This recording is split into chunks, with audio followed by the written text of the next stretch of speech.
السلام عليكم، ازيكم حبايبي؟ عاملين ايه؟ يا رب تكونوا بخير. امبارح عملنا الكحك بالسمنه، النهارده هنعمل الكحك بالزبده. تعالوا نعمله بمقادير سهله وما اقولكوش بقى ناعم وطعمه تحفه، طعمه حلو جدا. نقول بسم الله ونبتدي. ومعايا كوبايه الا ربع ميه تكون فاتره، احط عليها نص معلقه كبيره خميره، واقلبهم كده مع بعض واسيبها على جنب. واجيب العجان بتاعي واحط فيه 200 جرام زبدة و400 جرام سمنة، يبقى 400 سمنة و200 زبدة.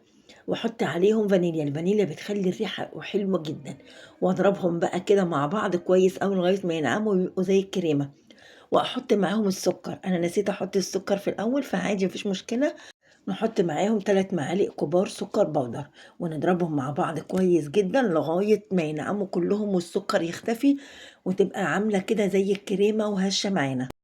بعد كده هجيب بقى كيلو دقيق يكون منخول جميع الاستخدامات او مخصص للكحك والبسكوت، واهم حاجة يكون منخول. هحط عليه معلقتين كبار لبن بودر ونص معلقة بيكنج بودر ورشة ملح وثلاث معالق كبار سمسم، واقلبهم كلهم كده مع بعض واحطهم بقى على الخليط بتاع السمنة والزبدة.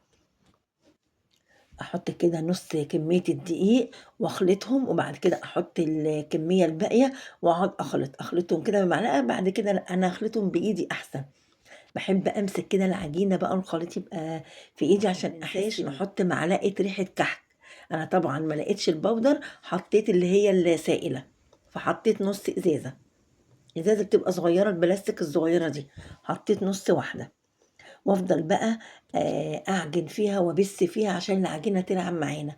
طالما ما حطيناش المَيّة نعجن زي ما إحنا عايزين. وهافضل أعجن بقى وأبِث بقى ما بين إيديّا كده لغاية ما أحس إن العجينة بتاعتي نعمت خالص، تبقى ناعمة في إيدي أحس بيها كده يعني وأنتِ بتدعكي فيها ما بين إيديكِ بتحسي إن هي نعمت. تقعدي بقى اعجني براحتك، تقعدي 5 دقايق، 10 دقايق، ربع ساعة براحتك. طالما ما حطيتيش المَيّة اعجني وبِثي زي ما أنتِ عايزة. بعد ما تنعم معايا أجيب بقى كوباية إلا ربع المَيّة اللي هي فيها نُص معلقة خميرة، واحطها فوق الخليط. وزي ما قُلت لكم أهم حاجة المَيّة، ما نزوّدش المَيّة، المَيّة لو زادت معانا الكحك بتاعنا هينشف. كيلو الكحك بياخد من نُص كوباية مَيّة لغاية كوباية بالكتير خالص، أنا حاطة كوباية إلا ربع.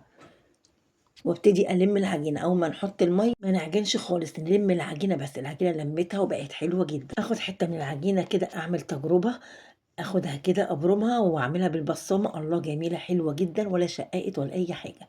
هاسيبها بقى ترتاح، المفروض عقبال ما نحضّر العجوة بتاعتنا. طبعًا أنا عندي العجوة والملبن متحضّرين من بقية امبارح لمّا كنت باعمل الكحك، فهاسيبها يا دوبك 10 دقايق بس ترتاح. إحنا ما بنسيبش عجينة الكحك تخمر، لأ إحنا بنشتغل بيها على طول، بس هي 10 دقايق ترتاح. بعد كده أبتدي بقى أقسّم العجينة بتاعتي، آخد قطعة قد الليمونة أو حوالي 22 جرام. آخُدها كده في إيديّا وأحُط فيها العجوة أو الملبن بتاعنا وأقفلها وأقعد أمرّرها كده ما بين إيديّا. التمريرة ما بين إيديّا دي بتخلّي العجينة تنعم والكحكاية بتبقى ناعمة وحلوة جدًا. وأحُطّها في الصاج، طبعًا الصاج ما بيبقاش مدهون أي حاجة. وأجيب البصّامة بتاعتي وأضغط عليها بس بالراحة، ما نضغطش عليها جامد.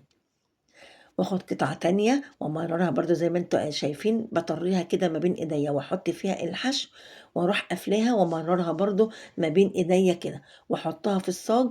وأجيب البصّامة وأضغط عليها برضه ضغطة بالراحة عشان ما تلزقش معانا، وأكمّل بقى بنفس الطريقة لغاية ما أخلّص الكمية بتاعتي.